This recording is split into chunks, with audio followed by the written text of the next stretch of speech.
इंसान पानी से निकलकर धरती पर आया, लेकिन व्हेल ने धरती को छोड़कर समुद्र में अपना घर बना लिया। आखिर क्यों? व्हेल एक मछली नहीं है, लेकिन फिर भी पूरी जिंदगी पानी में रहती है, बच्चों को दूध पिलाती है, गाने गाती है और चुपचाप मर जाती है। आज जानिए इसकी पूरी कहानी।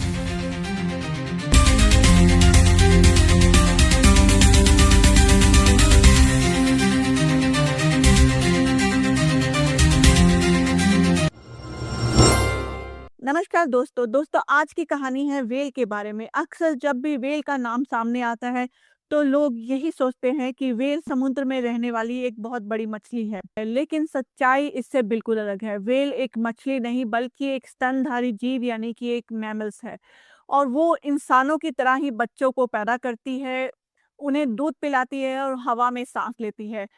आम मछलियों की तरह इसके पास फिन नहीं होते, बल्कि इंसानों की तरह ही इसके पास फेफड़े होते हैं जिनसे वह सांस लेती है। और यही कारण है कि व्हेल को बार बार सतह पर आना पड़ता है सांस लेने के लिए। व्हेल के सिर पर एक या दो छेद होते हैं जिन्हें ब्लो होल कहा जाता है। जब व्हेल सतह पर आकर सांस छोड़ती है तो पानी का एक बहुत बड़ा फव्वारा सा दिखता है, जो दूर से भी आसानी से देखा जा सकता है।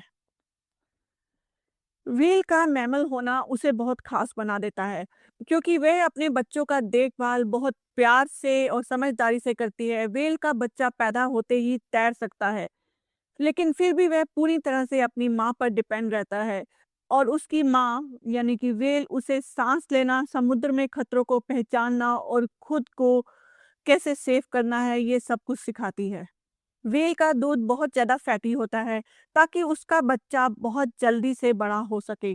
अक्सर देखा गया है कि व्हेल का बच्चा रोजाना अपने वजन में दर्जनों किलो तक की बढ़ोतरी करता है, जो कि अपने आप में एक बहुत अद्भुत बात है। यूँ तो दुनिया में कई तरह की व्हेल पाई जाती है, पर सबसे बड़ी व्हेल ब्लू व्हेल होती है। ये ना केवल आज की दुनिया में बल्कि धरती के इतिहास का सबसे बड़ा जानवर मानी जाती है। इसकी लंबाई लगभग 30 मीटर तक हो सकती है और इसका वजन 150 से 180 टन तक पहुंच सकता है। इसकी जीभ अकेले एक हाथी जितनी भारी हो सकती है। नहीं, ब्लू व्हेल का दिल इतना बड़ा होता है कि उसकी तुलना एक छोटी कार से की जा सकती है। कहा जाता है कि उसके दिल की धड़कन को कई किलोमीटर दूर से सुना जा सकता है। ये सोचकर ही ह्यूमन साइंस हैरान हो जाती है कि प्रकृति इतना बड़ा और विशालकाय जीव आखिर कैसे बना सकती है। व्हेल की उम्र इसे और भी खास बनाती है। कुछ व्हेल प्रजातियां 70 से 100 साल तक जीवित रह सकती हैं, और कुछ तो इससे भी अधिक समय तक जीवित रह सकती हैं। वैज्ञानिकों को कुछ ऐसी व्हेल के सबूत भी मिले हैं कि जिनकी उम्र 150 साल से अधिक भी हो सकती है। इतनी लंबी उम्र के कारण ही व्हेल समुद्र के बदलावों, मौसम के बदलावों तथा पर्यावरण में होने वाले बदलावों को लंबे समय तक अनुभव करती है। वे अपने जीवन में कई बार समुद्र का पूरा चक्र देखती हैं, और इसी वजह से व्हेल बहुत ही एक्सपीरियंस और समझदार भी हो जाती हैं। इतनी भारी और विशाल होने के बावजूद भी व्हेल समुद्र में आसानी से तैर लेती है, और इसका कारण है उसके शरीर में एक चर्बी की मोटी सतह होना, जिसे ब्लबर कहा जाता है। ये ब्लबर व्हेल को हल्का बनाए रखने में मदद करता है और साथ ही उसे डूबने से बचाता है। इसके साथ ही ये ब्लबर एनर्जी को भी स्टोर करने का काम करता है, जिससे व्हेल लंबे समय तक बिना कुछ खाए पिए रह सकती है। और यही ब्लबर व्हेल को ठंडे पानी से भी बचाता है। समुद्र की गहराई के कुछ हिस्सों में तापमान बहुत ठंडा हो सकता है, इतना ठंडा कि वहाँ इंसान कुछ ही मिनटों में जम जाए। लेकिन इसी ब्लबर की वजह से व्हेल कई महीनों तक उस ठंडे तापमान वाले समुद्री हिस्से में रह सकती है। व्हेल की आवाज़ और उसका कम्युनिकेट करने का तरीका भी बहुत अनोखा होता है। कुछ व्हेल खास तौर पर हम्बैक व्हेल गाने जैसी आवाजें निकालती हैं, जिन्हें व्हेल सॉन्ग कहा जाता है। ये गाने बहुत लंबे हो सकते हैं, कभी-कभी 20 से 30 मिनट तक ये गाने चलते हैं। और ये गाने एक तय पैटर्न में होते हैं और बार-बार दोहराए जाते हैं। वैज्ञानिकों का मानना है कि ये गाने आपसी बातचीत, साथी को आकर्षित करना और समूह को से बातचीत करने का भी एक जरिया हो सकते हैं। सबसे हैरानी की बात यह है कि ये आवाज़ें समुद्र में सैकड़ों नहीं बल्कि हज़ारों किलोमीटर दूर तक सुनी जा सकती हैं। और इसका कारण ये है कि पानी में आवाज़ बहुत तेज़ी से और बहुत दूर तक जाती है। इसीलिए व्हेल एक दूसरे से बहुत दूर रहते हुए भी एक दूसरे के संपर्क में रहती हैं। यानी कि बिना मोबाइल और बिना इंटरनेट के भी व्हेल्स एक दूसरे की दुनिया से पूरी तरह से कनेक्टेड हैं।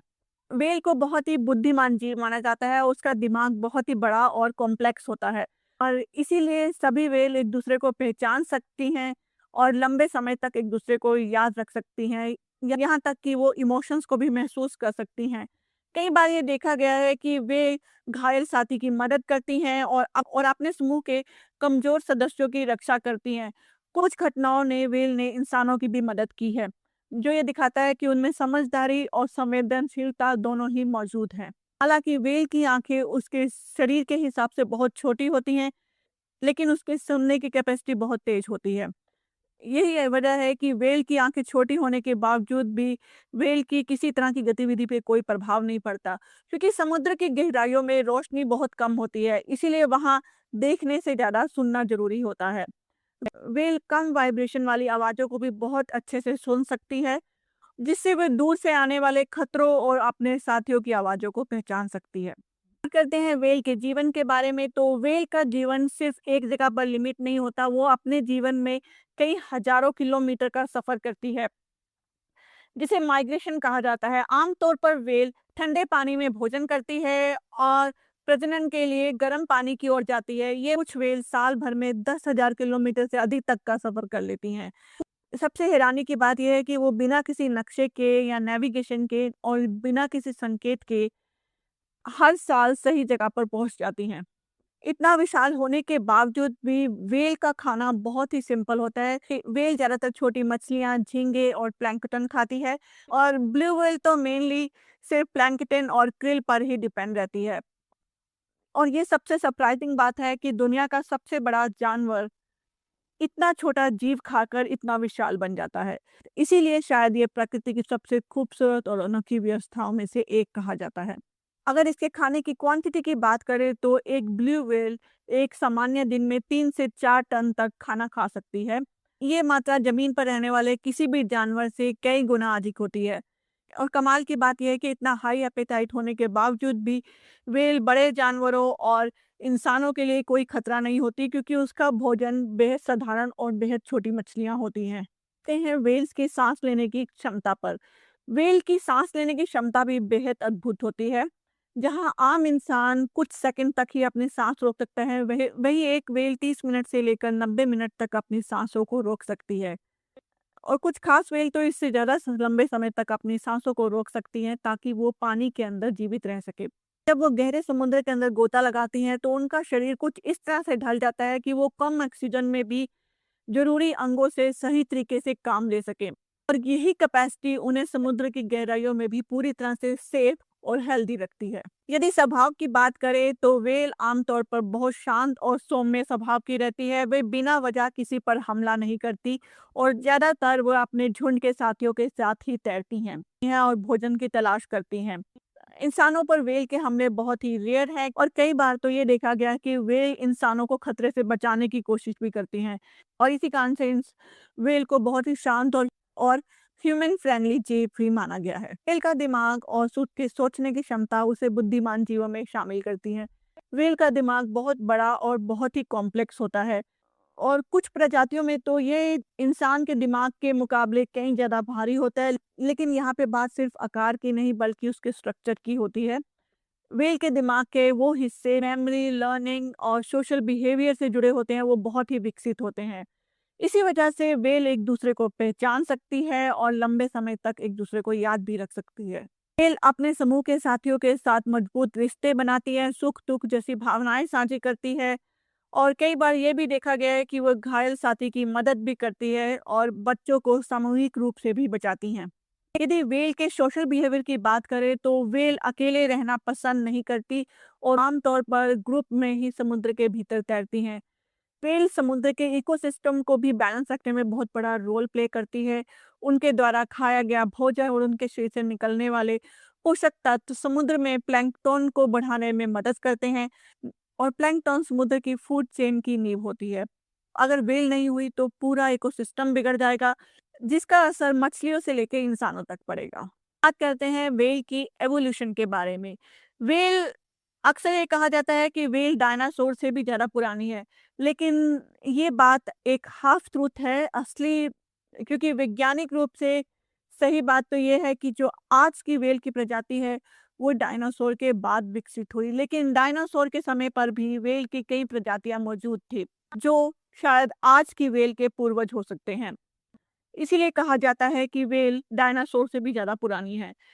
वहीं अगर इंसानों और व्हेल के इवोल्यूशन की बात करें, तो ये दोनों एक-दूसरे का बिल्कुल उल्टा उदाहरण है। और यही बात इसको सबसे ज़्यादा इंटरेस्टिंग भी बनाती है। माना जाता है कि बहुत पुराने समय में इंसानों के पूर्वज पानी और कीचड़ के इलाकों में रहने वाले जीव थे, जिन्होंने धीरे-धीरे ज़मीन पर रहना शुरू कर दिया। उनके पैर मजबूत हुए और शरीर सीधा हुआ और वे पूरी तरह धरती पर रहने के लिए विकसित हो गए। यानी इंसान पानी से निकलकर धरती पर आया। और वहीं व्हेल की कहानी ठीक इसके उल्ट है। व्हेल के पूर्वज धरती पर रहने वाले 4 पैरों के मैमल थे, जो नदियों और झीलों के आसपास रहते थे। समय के साथ-साथ भोजन, जलवायु और सुरक्षा की वजह से उन्होंने अपना ज़्यादातर समय पानी में बिताना शुरू कर दिया। लाखों वर्ष के एवोल्यूशन के बाद उनके पैर फ्लिपर्स में बदल गए और पीछे के पैर लगभग गायब हो गए। और धीरे-धीरे वो प्रजाति स्ट्रीमलाइन हो गई और साँस लेने के लिए नाक सिर से ऊपर के हिस्से में शिफ्ट हो गई। इस तरह जहाँ इंसानों ने धरती को अपना स्थायी घर बनाया, वहीं व्हेल ने धरती छोड़कर समुद्र को अपना परमानेंट घर बना लिया। लेकिन आज भी दोनों मैमल्स होने के बावजूद कई बातें साझा करते हैं, जैसे कि लंग्स से साँस लेना और बच्चों को दूध पिलाना। इसका मतलब ये नहीं है कि वही व्हेल आज तक बनी रही। लाखों सालों के एवोल्यूशन में उसके शरीर में कई बदलाव आते गए और एवोल्यूशन के कई चरण हुए। शुरू में व्हेल के पूर्वज धरती पर रहने वाले 4 पैरों के मैमल थे। जेनेटिक्स की गहराई से स्टडी करने पर यह साफ हुआ कि व्हेल का सबसे करीबी जीव हिप्पोपोटामस यानी कि दरियाई घोड़ा है। ठीक वैसे ही जैसे कि इंसानों का सबसे करीबी जीव बंदर माना जाता है। डीएनए डीएनए एनालिसिस और फॉसिल रिकॉर्ड दोनों बताते हैं कि व्हेल और हिप्पोपोटामस का एक ही कॉमन एंसेस्टर थे। के अलावा व्हेल का जेनेटिक मैच कुछ हद तक हिरण, गाय और ऊंट जैसे जानवरों से भी मैच करता है, क्योंकि ये सभी एक ही मैमल ग्रुप से जुड़े हुए हैं। और इसी वजह से व्हेल एक नॉर्मल मैमल्स की तरह बिहेव करती है। वो समुद्र के अन्य जीवों की तरह यानी समुद्र की अन्य मछलियों की तरह अंडा नहीं देती, बल्कि एक लाइव बच्चे को जन्म देती है, यानी कि एक सीधे बच्चे को पैदा करती है। और जब बेबी व्हेल पैदा होता है तो वो पहले से ही काफ़ी मजबूत, बड़ा और मजबूत होता है।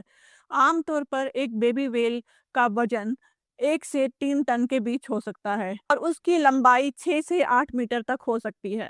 सबसे हैरानी की बात ये है कि बेबी व्हेल पैदा होते ही तैरना शुरू कर देता है। बेबी व्हेल एक बार में ही 40 से 200 लीटर तक का दूध पी सकता है और रोजाना करीब 50 से 90 किलो तक का वजन बढ़ा सकता है। ये तो थी व्हेल के जन्म की बात। अगर बात करें व्हेल के मृत्यु की, तो व्हेल की मृत्यु 2 कारण से हो सकती है। पहला है प्राकृतिक कारण, जिसमें व्हेल अक्सर बूढ़ी हो जाती है और उनके शरीर में कई समस्याएं पैदा हो जाती हैं, जिसकी वजह से उनकी मृत्यु हो जाती है। वहीं इसके कुछ इंसानी कारण भी हैं और कुछ मामलों में समुद्र के भीतर भूकंप और ज्वालामुखी जैसी घटनाओं से भी व्हेल की मृत्यु हो जाती है। लेकिन आज के समय में व्हेल की मौत का सबसे बड़ा कारण इंसानी गतिविधियां हैं। तेज रफ्तार जहाज़ों का टकराना एक आम बात है।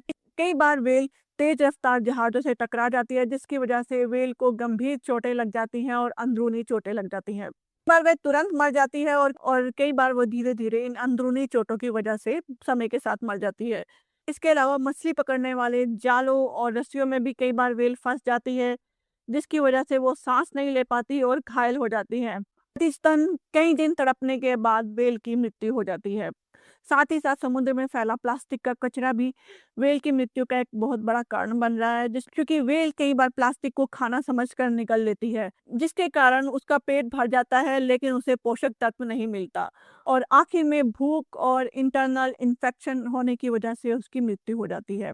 आज के समय में कई व्हेल की प्रजातियां खतरे में हैं। समुद्र का पॉल्यूशन, प्लास्टिक का कचरा और जहाज़ों के टकराने की वजह से उनकी संख्या में लगातार कमी हो रही है। पहले व्हेल का शिकार उनके तेल और मांस के लिए बड़े पैमाने पर किया जाता था। हालांकि कई देशों में अब इस पर रोक है, लेकिन फिर भी खतरा पूरी तरह से टला नहीं है। व्हेल को बचाना इसलिए भी ज़रूरी है क्योंकि व्हेल समुद्र का पूरा इकोसिस्टम बैलेंस किए रखती है। और आखिर में सिर्फ इतना ही कह सकते हैं कि व्हेल एक समुद्री जानवर नहीं बल्कि समुद्र का पूरा इकोसिस्टम बैलेंस करने में मदद करती है। उसकी मौजूदगी की वजह से ही पूरा समुद्र स्वस्थ रहता है और समुद्र का जीवन चक्र सही से चलता है। अगर व्हेल नहीं होगी तो समुद्री जीवन पर असर पड़ेगा। इसीलिए यह बहुत ज़रूरी हो जाता है कि हम व्हेल की रक्षा करें और समुद्र को साफ रखें। तो प्लीज़ कमेंट करके ज़रूर बताइएगा कि आपका क्या मानना है कि व्हेल की प्रोटेक्शन गवर्नमेंट की ज़िम्मेवारी है या हम सब इंसानों की भी इक्वल ज़िम्मेदारी है? अपना ओपिनियन कमेंट्स में ज़रूर बताइएगा। तब तक इस वीडियो को लाइक कीजिए, शेयर एंड सब्सक्राइब कीजिए। Thanks for watching.